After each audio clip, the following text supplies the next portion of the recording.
Matapos nga ang pagkadawit ni Andrea Brillantes sa hiwalayan ng Katniel, Danielle at Catherine, ay may pasabog na naman ngayon sa social media at kalat na kalat na.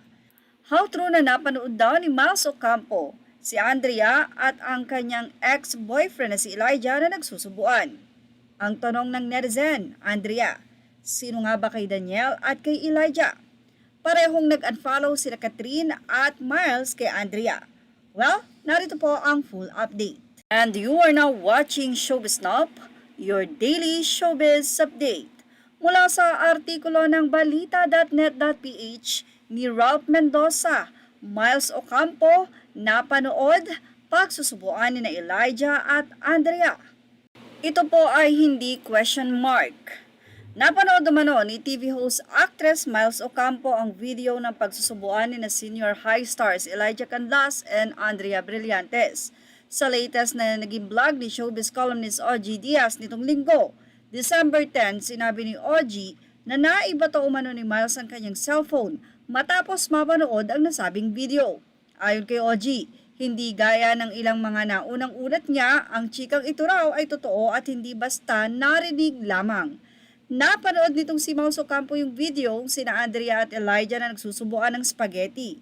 Kwento ni OG, ito ang di ko lang alam, sabi pa niya, kung paano nakarating kay Andrea na napanood ni Miles yung video na nagsusubuan sila ni Elijah. Dagdag pa ng showbiz columnist, agad na nag-text kay Miles itong si Andrea. Ang sabi sa kanya, ate sorry, nakakahiya sa ganyan pa nakarating sa'yo yung tungkol sa amin. Sana makausap kita. Alam mo anong ginawa ni Miles sa cellphone? Pak, binato ang cellphone. Matatanda ang bukod sa Katniel, nadawit din ang pangalan ni Andrea sa hiwalayan ni Miles at Elijah.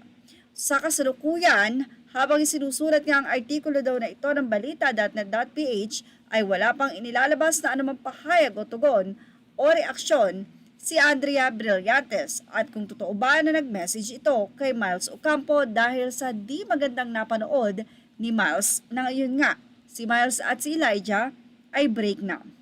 Well, ano kaya ang mga maisasagot ni Andrea sa mga ibinabato sa kanyang issue? At ano nga ba ang katotohanan sa lahat-lahat ng ito?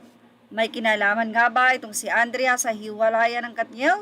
At may kinalaman ba itong si Andrea sa hiwalayan nila Elijah at nitong si Miles? Sino nga kaya sa dalawa, si Elijah at Danielle, ang tunay na may pagtingin itong si Andrea? O baka talaga namang close lang talaga sila? Well, ano masasabi niyo about dito? Ilagay na ang inyong opinion sa ating comment section. Images are all credit to the rightful owners and thank you for watching Showbiz Now.